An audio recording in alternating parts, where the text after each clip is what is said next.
Welcome to Heart Nurses, brought to you by the Preventive Cardiovascular Nurses Association. PCNA's mission is to promote nurses as leaders in cardiovascular disease prevention and management.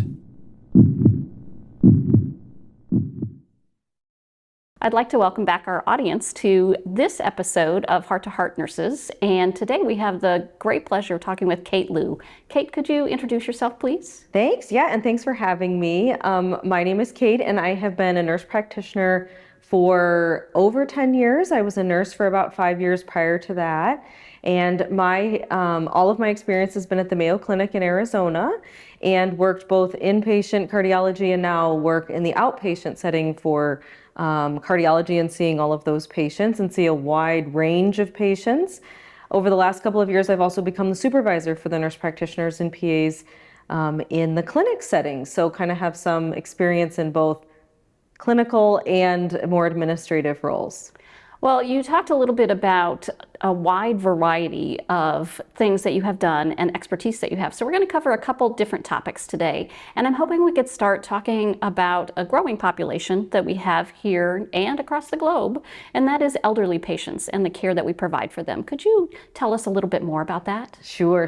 And in cardiology, that is a big swath of our patient panel, are those patients who are elderly. And I think I won't even get into the weeds of defining what elderly is, because that's a moving target. But, I think that those patients, particularly in the more older years of elderly, so thinking, 80 plus, it is a specific population. Many people didn't live that long, not that long ago. And so it is a unique population of patients to care for. I think they're some of the most enjoyable. They have some of the best stories. They always have something that they're telling you. And I think many of them are really an inspiration. You see these patients that come in and they're just so vibrant doing all these different things. And I think it's a real motivator to encourage our other patients who are younger to say, hey, no, you can live a really, fulfilled and healthy life into your older years, versus maybe declining as they age.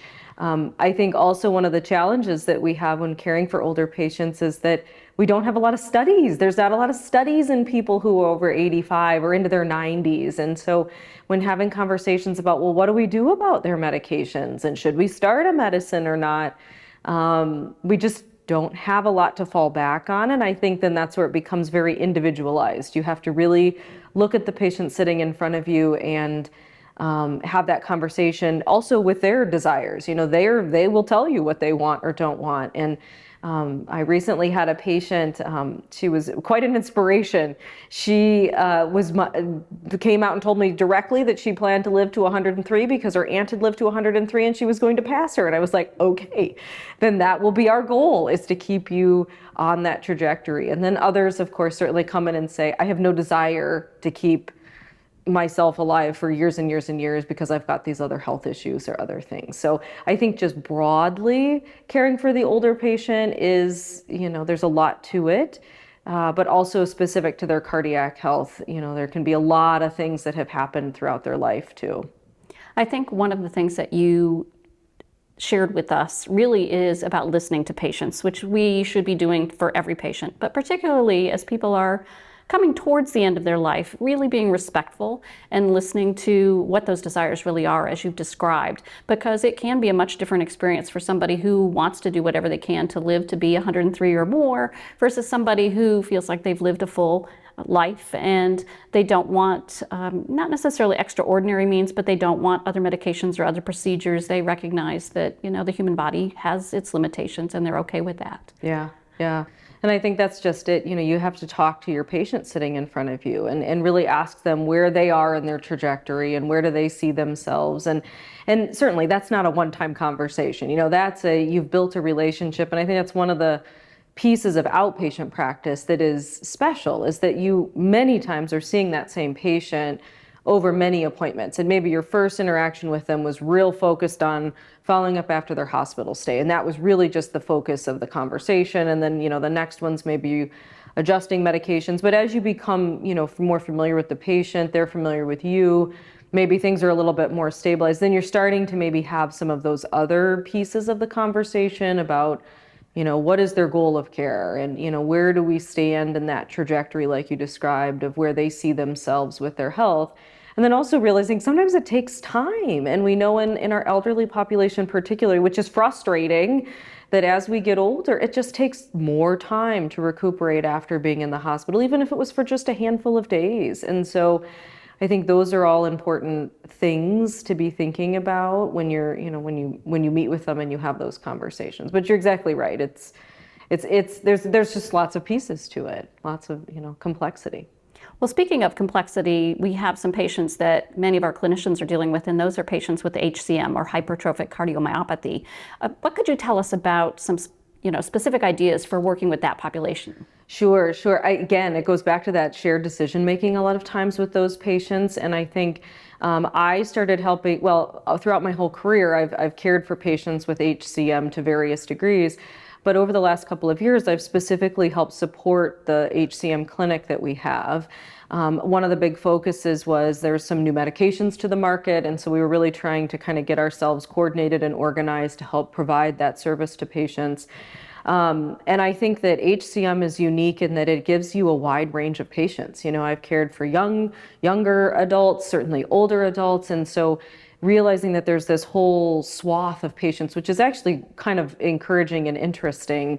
And so what I would say is that when you're approaching them, you are looking at that same shared decision making like we were talking about before, whereas the younger patient may, very much be focused on, I want to be able to do XYZ exercise, or why am I limited in this?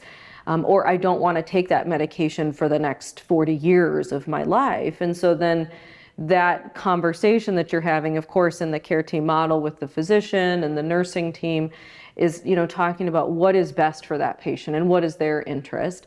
Whereas you may have another patient that says, hey, I don't want a surgery. I know that. And I'm very interested in different medications and things that are out there. I will share that with these newer medications and the very kind of rigid monitoring that we have to do with them, that's a whole nother piece of the conversation that you're having with a patient about, saying, hey, you really have to be committed, just like we have to be committed to these follow-ups, and they're mandated, they are mandated. And right now we have to follow this protocol. And if that's not something that you really feel like you're going to be able to do, then we should just know that at the outset.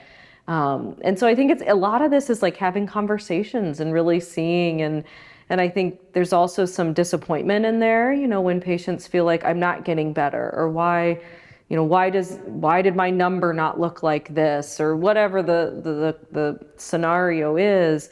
It highlights some of the conversations we have with all of our patients, but in that population specifically, they can, that sounds very broad strokes here, but they do focus in on how am I feeling and why am I not maybe seeing the same outcome that I heard could be possible. So. Well, thank you so much for sharing that information about working with elderly patients and those with HCM. We're going to take a quick break and we will be right back. For more education, resources, and tools for your clinical practice, visit FPCNA.net. You'll find CE courses, patient handouts, and more, all free to access. Visit FPCNA.net. We're back with Kate Lew, and we're going to pivot our conversation from shared decision making with some of our patients who might be elderly and HCM to discussing what it might be like for a nurse or an advanced practice provider, also known as an APP, how to be involved beyond the clinic walls. Could you talk about that for us, please? Sure. So as I mentioned at the start, my background is being a nurse and being very clinically oriented or focused. And I think most of us who go into nursing or become a nurse practitioner or become a physician's assistant are very focused on the clinical field, following and caring for those patients and doing that day-to-day care. And I think that's very important, and that may be where we feel most comfortable. But also we know thinking about advancing your career and being well-rounded and being involved in different areas is important. So one of the things that I have really tried to encourage, those on my team and fellow nurses and nurse practitioners is to really think about other ways to be involved or other things to get involved in.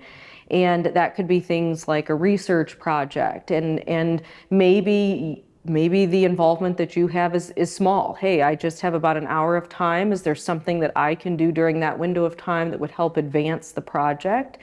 Also, something much more broad. Are you writing the paper? Are you doing the whole thing? And I think that, at least for me, when I first was thinking about being involved in different projects, I needed a very small chunk that I could bite off that was very circumscribed or had a very specific a start and end date, because that helped me to say, no, I can commit to that little piece, or I can commit to reviewing these 5 items, and then feel like I was involved and contributing. I would say we have the great pleasure of working with many physician colleagues that are inclusive of APPs and nurses in different projects. So I think that's a real benefit of where I currently work. But I also, as being involved in PCNA, I've really wanted nurses to also step up. And one way I could do that with my colleagues was encourage them to help with PCNA, whether that be speaking or different things like that. Because I think that I know myself as a nurse, I wasn't really thinking along the lines of many of these other ways of being involved in different activities. I can think of other activities, research is its own topic, certainly, and some people are not too interested in that area, but thinking about education or advancing others or working on quality improvement projects, I think sometimes it just takes thinking more broadly about what are other aspects of, it is patient care, but what other aspects of that could make you feel fulfilled. Because I think that sometimes particularly in clinic, the day-to-day clinic messages coming, patients being seen, and it just sort of as a rinse and repeat can get tiring, especially when you haven't had any reprieve for some time. And so thinking about those other opportunities can be really helpful and kind of rejuvenating. So I really appreciate that you hit on the importance of getting involved as a personal affirmation in many ways, because you are right, in the clinical setting, it can become not necessarily mundane, but there feels like it's the same day every day. It's like Groundhog Day someday as a clinician, I suspect. And so by putting yourself outside of the clinic walls, you not only are contributing to the profession, but you are helping yourself feel a little bit better about things. And I think that's very important, particularly as our situations sometimes are very complex and getting more complex and more stressful. It's great to be able to contribute. No, I agree. Yes. And I think one of the key things is, really, as a nursing and or nurse practitioner and PA team is really advocating and trying to advocate for being involved in these different projects. I think one of the number one things that I heard from my team as to when we asked about, what's stopping you from being involved, or what's that limiting step there? What is the thing that's the hurdle to cross? Certainly some just were in that point in their career where they were maybe early career and just really heavily focused on the clinical arm of things and just wanted to feel really confident in their day-to-day care of patients. And that was really where their heavy focus was, which is great. That's great. Many who were more like myself had been working for a while and felt pretty confident in that clinical role, wanted to think about, well, what are the other things that I could be doing? What else does that look like? And the number one thing we heard was that I don't have time. When am I going to do this? Gosh, I don't really feel like I have time to do this during my clinical day. I don't really feel like I have time to do this when I'm at home because I've got other commitments. And so one of the things we really pushed and tried to advocate for was having a system in place where someone could apply for hours that we would set aside for them to work on specific activities. And it had to fulfill education, research, some various area of that. And then we would carve out time. Now, granted, this has to be supported by your administration, but I think that has really encouraged at least the nurse practitioners and PAs in our department to be involved in other things and to open their eyes to say, oh gosh, I would be willing to work on this if I can have some carved out time to do so. I really appreciate the conversation that we've had today. Do you have one key takeaway that you would like our listeners to leave after listening? Oh gosh, what a hard question to answer. I think going back to our first piece of our conversation, I would say that really getting to know your patient and understanding where your patient is is one of the key things. And I think that's the same thing when you maybe work with nurses or nurse practitioners and PAs or anyone for that matter, that you're really understanding where are they also in their career and how can you help to encourage them in their current, where they currently are, and then also talk about career advancement or different opportunities. So I think it's applicable to all of us in some way. So whether it's our patients or our colleagues and peers. It has been great to have Kate Lew in conversation, and we really are grateful to you for your time. This is Geraldine Warfield, your host, and we will see you next time. Thank you for listening to Heart Nurses. We invite you to visit PCNA.net for clinical resources, continuing education, and much more.